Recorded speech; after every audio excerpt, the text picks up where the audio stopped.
culture and leadership and all the things we want to dig into here. Right. Yeah, and that's one thing we were talking about was like at the beginning of the season. Well, and I think last season what happened was the Clippers, they gave themselves this this identity, and I thought it was warranted. Yes. Where they were the they were the dogs, and they were this team that came out, and they came out and scrapped against the Warriors. I think first they were the 8th seed last season. Yeah, they were. Remember, right? And they played the Warriors first round. They won 2 games against the Warriors in the first round. Yeah, and they didn't really have anybody special. I mean, Lou Williams is a great player. Trez was a great player. They had guys here and there, but it wasn't they didn't have Paul George and Kawhi Leonard. They didn't have any superstar like that. No. So yeah, I thought they deserved every bit of that identity they gave themselves, where they're like, yeah, we're the dogs. We came out and we fought hard against the best team in the league. But then it was this weird thing where that became the antithesis of the Lakers. Yes. Right? Where the league started, and it was like, well, the Clippers are like that, and because they're both in LA, the Lakers must be the opposite, right? Yes. Well, and this is not new. This narrative was there when Magic and those guys played. That this is the Hollywood glamour team. Remember, Jerry Buss was the first one to come out with Showtime and the Laker girls, and all that stuff was new to anybody. And so with all that flash and the yellow uniform, the gold uniforms and all this stuff, it was kind of like Magic Johnson and his passing and his playing ability. It's kind of like we were all flash and no substance. It was furthest from the truth. That was a very disciplined basketball team. As we know, Pat Riley is still disciplined to this day with the Miami Heat, with the way he runs his organizations, the way he's coached and all those things. And so not only were we flashy, yes, we were, but underneath that, we were one of the best defensive teams in the league, always. We were one of the best teams in the league at running fast breaks. We were one of the best teams in the league at not turning the ball over. And so, and we were always one of the best rebounding teams in the entire NBA. No rebounds, no rings, right? They came up with that. So that narrative has been there for us for a long time. And then Shaq and Kobe come along, and it's a flashy team. But that team, once they got Phil Jackson on board, all the fundamentals were there, and all those things that you need to win are there. Rebounds, defense, great shooting, discipline. And it goes for this Lakers team now. Somehow, with the elevation of the Clippers, it feels like we have to, de-escalate who the Lakers are, right? And it's like, no, just because all of a sudden we're this flashy Showtime team that people still want to peg us as, are you looking at the stats? We're still right now one of the best rebounding teams in the league. We own this league in block shots per game, right? We are one of the leaders in fast break points. We do the fundamental things that it takes to win games. So we're doing a lot of things, the same things the Clippers are doing, some of them even better. But we don't get that recognition because we're the Lakers. And I think, I think part of that too is that a lot of the league just doesn't like the Lakers. Oh, almost and we've talked about this. Obviously, we're trying to make this an NBA podcast, not just a Lakers podcast. Yeah. So it does go to say there are other teams that are gritty in this league that didn't get a lot of the recognition that the Clippers got last season. But I think it's because the Clippers were gritty on a national level when it came to the playoffs. Yes. So I think there's some gritty teams that maybe missed the playoffs last season. I think Milwaukee's a really gritty team. They are. I think they grind really hard too. They do. And I don't think they get pegged as a Showtime team. But it was just interesting that coming into the season, everybody had this idea of the Clippers being that dog team in the league. Yeah. But I think, and this is one thing I said, and I actually tweeted this before this season started. I was like, don't sleep on Memphis. Memphis is going to be a grinded out team. They're going to be a good team. They're going to be a very good. They're going to be a good team, and they're only going to get better from here. Ja Morant is a special player. That kid's good. He's my rookie of the year. Because Zion missed so much of the season. Yeah. It's not to say that he's better than Zion or that Zion's better than him, but Zion missed a lot of the season. We agree on that. Okay, yeah.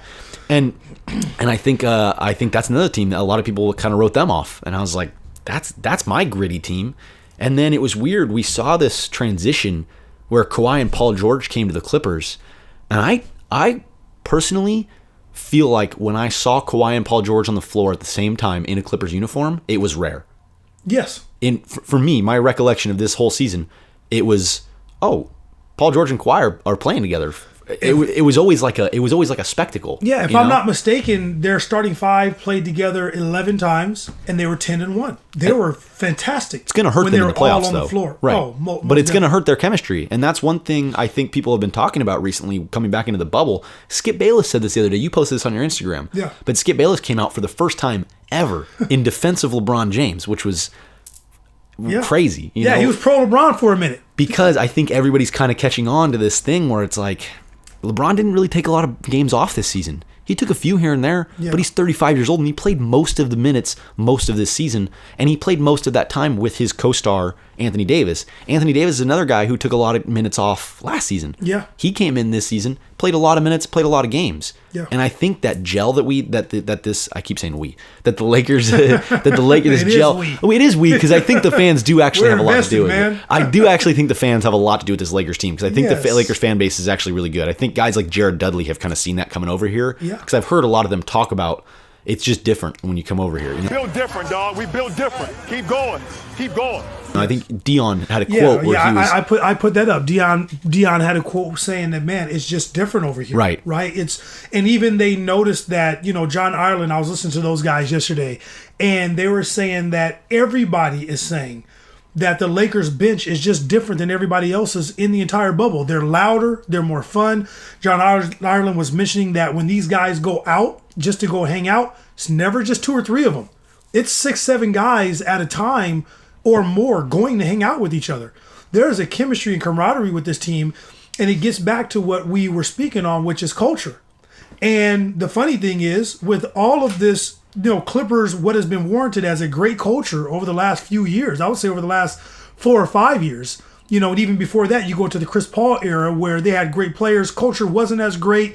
You hear there was some rifts between Chris Paul and some of the guys, but coming into this new team, I'm not gonna lie. I was one of the ones that was kind of laughing at Doc a little bit when he sat in an interview with the new guys when they first started this new team out. And he had all the guys that they traded for and all the guys that they brought in, and the big names were gone. CP3, Blake Griffin, DeAndre Jordan, all these guys were gone. And it was like he was like a kid that was excited to start school the next day for the first day of school. He's like, we're going to move the basketball. We're going to be fun. These guys like each other. And as a coach, he saw that coming. And so then you look at that culture that was started for them from there, with their owner coming in also, with Doc Rivers being the coach that he is, it did create a great culture. And we can't deny that as Laker fans. We'll never disrespect the Clippers in that way. We'll give props where they're deserved. But where we have issues as Laker fans is, yes, you created a great culture and you did good enough to make an 8th seed, which I don't believe they would have made the 8th seed last year had LeBron stayed healthy. It's my opinion. I'll throw that in there. But they did make the 8th seed, and they did, start a culture for themselves where they just play harder than you. The players like each other. They like hanging around each other. The personalities mesh. You got Patrick Beverley, who's a dog, who's leading the pack defensively. Kind of like A.V. Bradley. He cuts the head off the snake. He guards you baseline to baseline. He gets in you. Montrezl Harrell, who I'm actually a fan of. Even though I'm not a Clipper fan, I'm a fan of Montrezl Harrell. Been that since Louisville. The guy just plays hard. Anybody who's a fan of any NBA team and said you don't want Montrezl Harrell on your team, you're not a real basketball fan. He's just one of those guys you want on your team. So saying all that, we respected that. But then you bring in Paul George, Kawhi Leonard, 2 players that any of us would take, right? But I think it caused some rift there that they kind of tried to sweep under the rug. But we saw it as fans, and the media touched on it, where you got guys who work hard all the time. They're at practice all the time. This is our MO. And all of a sudden, you bring in 2 guys, and they're not practicing, they're load managing, they're not playing, even though they're healthy. That's going to frustrate those guys who have started this culture of, we play harder than you, we, stick together as a group, we're gritty. All of a sudden, that culture is not there anymore. 100%, yeah. And I think almost the reverse happened with the Lakers. It did. Where it was like, for a long time, it was this culture of, we need a star. Like it was always like we were begging for a star. Yeah. It was always like, when are they going to come? And we were missing a lot of pieces. And it got embarrassing as a Laker fan. It did. I mean, seriously. Yeah, 100%. Yeah, and we finally had these young guys put together, which were good, and it would have been fun to watch them build something, a playoff level team with all of the young guys we drafted. I was thinking about it the other day. I was like, what would happen if we didn't make any trades? Like, what would happen if we just had D'Angelo, Lonzo, Ingram? I just listed off all the guys. I was just thinking about it. I think that Laker fans are quietly Pelicans fans too, because those are our guys, man.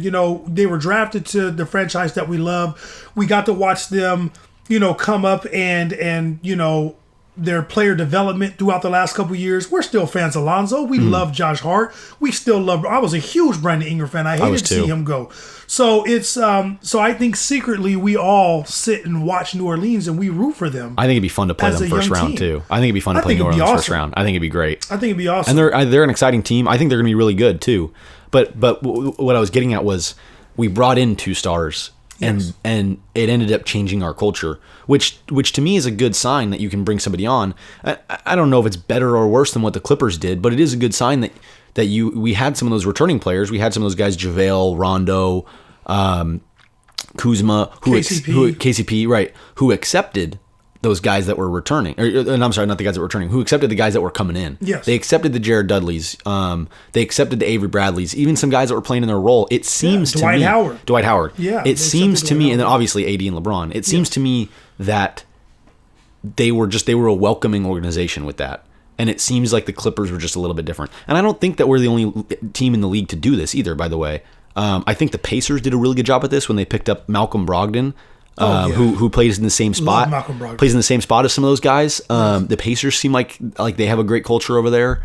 Boston Celtics have a great culture. I think the Celtics did a huge kudos to the Celtics for getting Kemba Walker. Yes, because that Kyrie thing went south, and it wasn't the Celtics' fault. It was really on Kyrie because that was a talented team, and I think. Kyrie's, I think, just a weird guy. Yeah. Not that I shout out Uncle Drew, but we love Uncle Drew. Yeah, though. Yeah. It's not that I don't think he's. It's not that I don't think he's or that I don't think he's a good player. I just think he's just a strange guy. He's an odd individual. And I think that Kemba just fits better in Boston. So kudos to Boston. I think there are other teams that struggle with culture too. I think Philly struggles with culture big time. I mean, Jimmy Butler kind of exposed that. Yes, he did. When he came in and he's like, "Hey, nobody really knows who's running the show here." Yeah.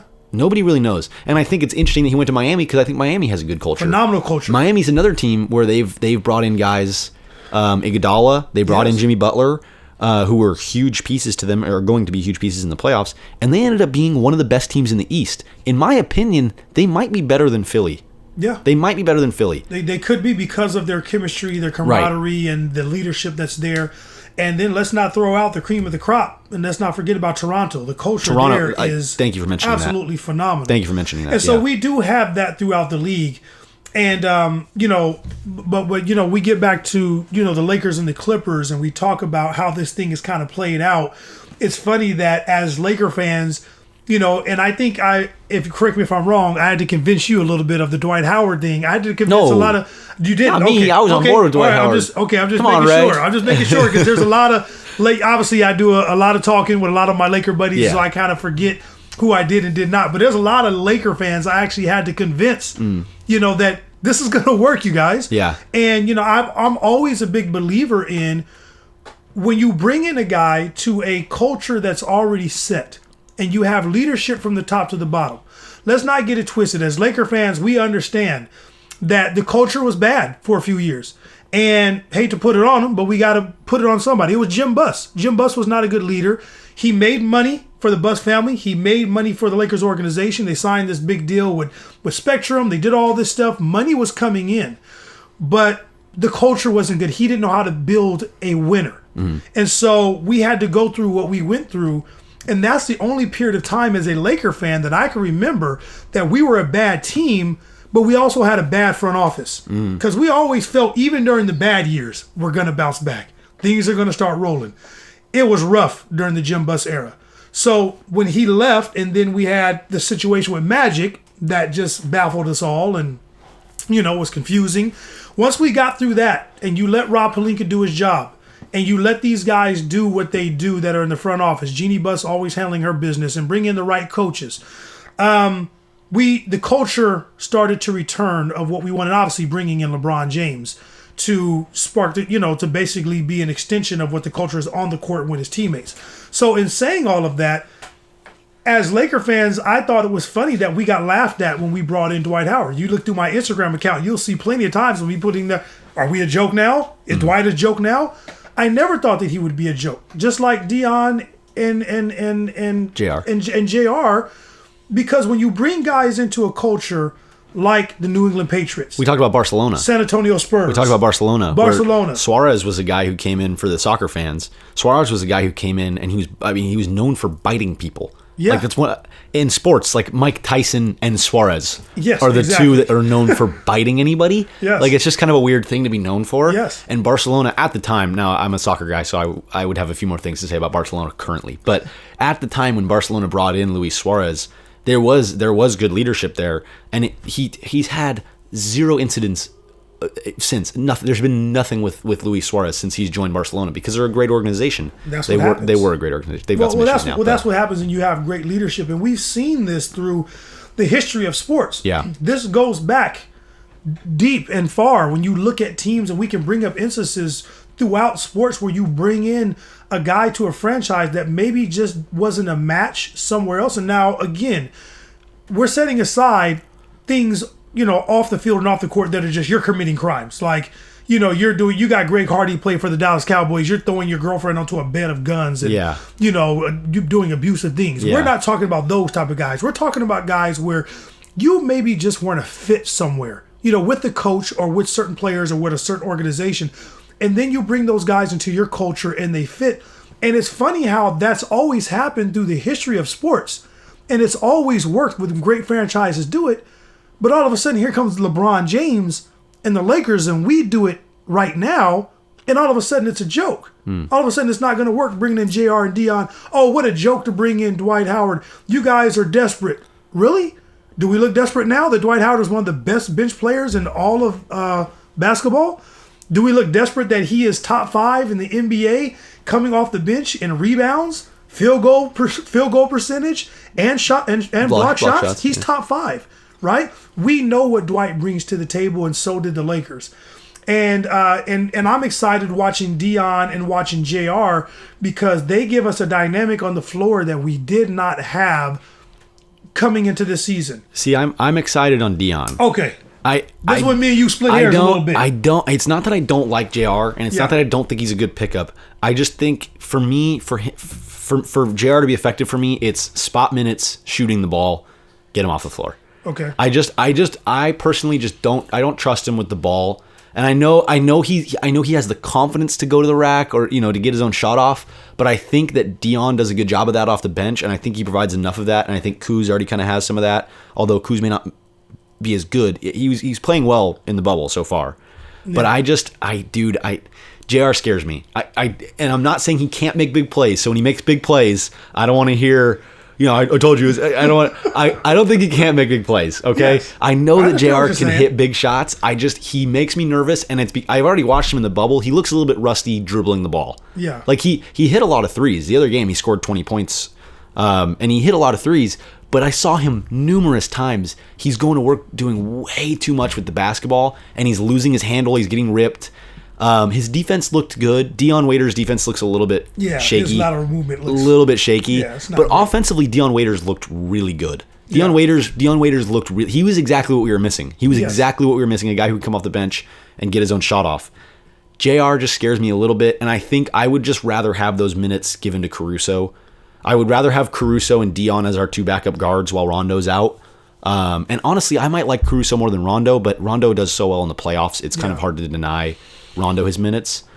But for me, coming off the bench, I would rather see Caruso, Dion, Kuz, Markieff, Dwight. That would be my 5 coming off the bench. And obviously, when you get into the playoffs, at some point it starts to crack down to a 9-man rotation. Yeah. And Caruso might get, sliced out of that. Yeah. Kind of just depending on what we need. It depends if we need defense because Caruso's so good defensively. Yeah. He was our second best perimeter defender behind Avery Bradley.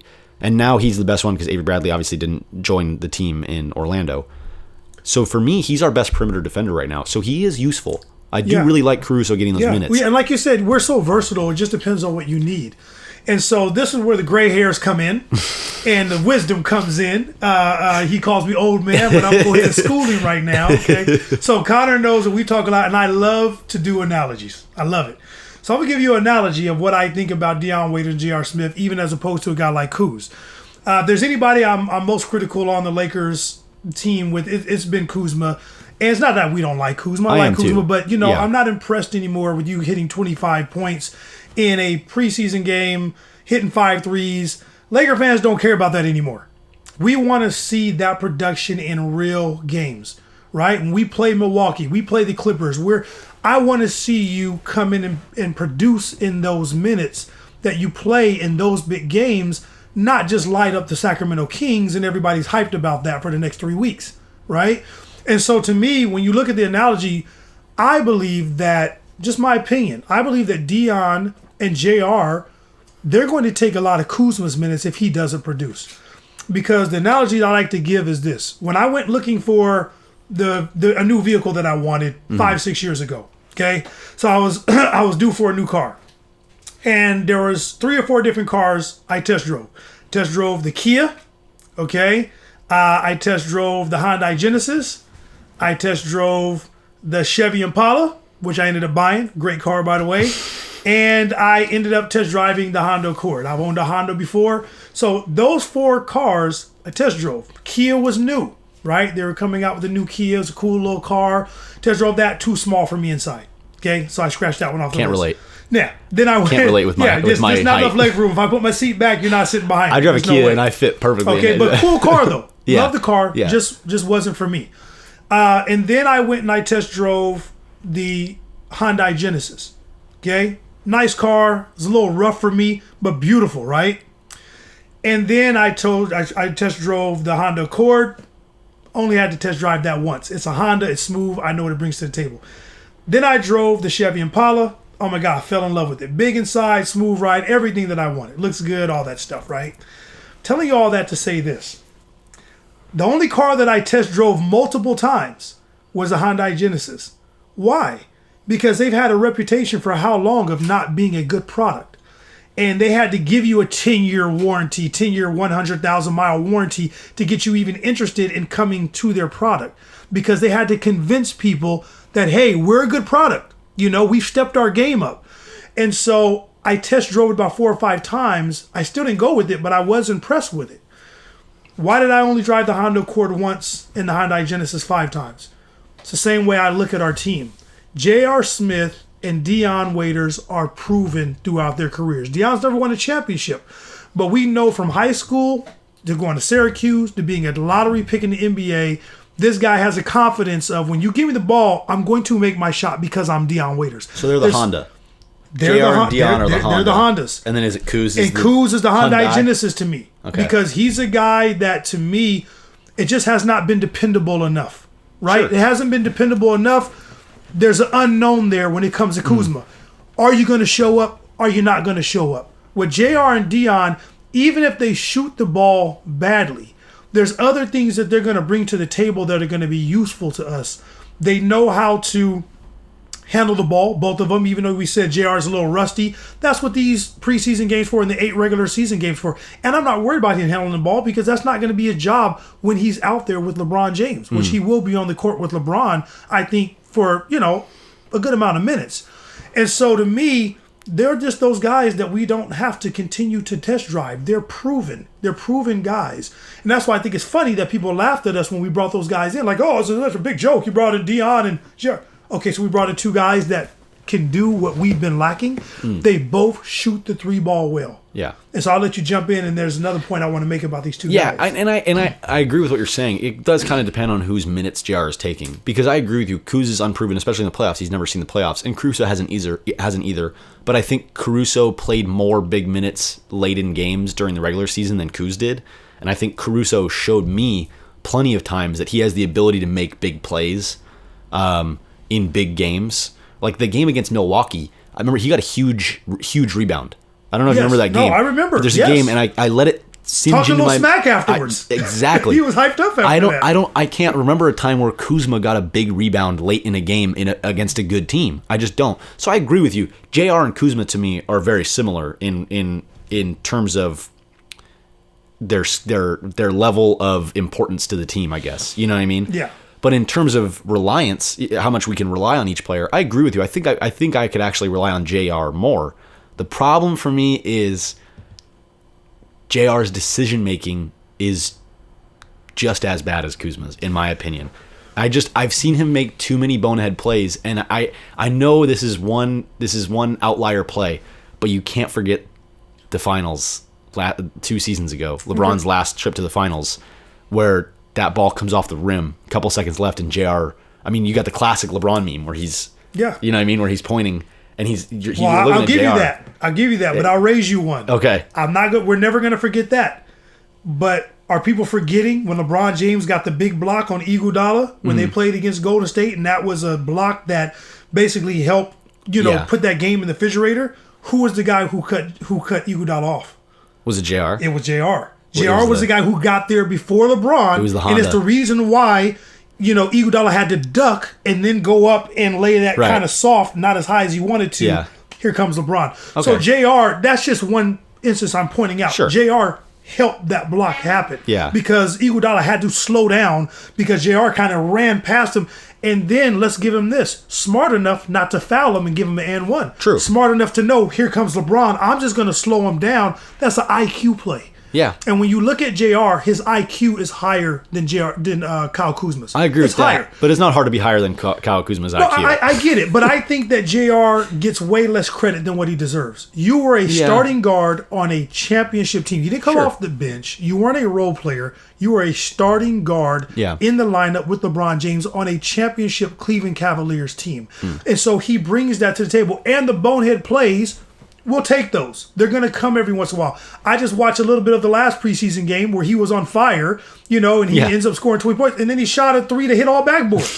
Yeah. But we get that with Danny Green. Danny Green will give us 1 or 2 air balls sometimes a game, So I'll take the good with the bad with JR over the good and the bad with Kuzma. So is your second unit then JR at the 3, where like the same second unit I kind of said, Caruso, Dion, and then you put JR, Markieff, Dwight? Is that kind of see, I'm more focused. That's a great question, but I'm more focused on who do we have in at the end of the game, because that's what matters to me. So you're putting JR in fourth quarter?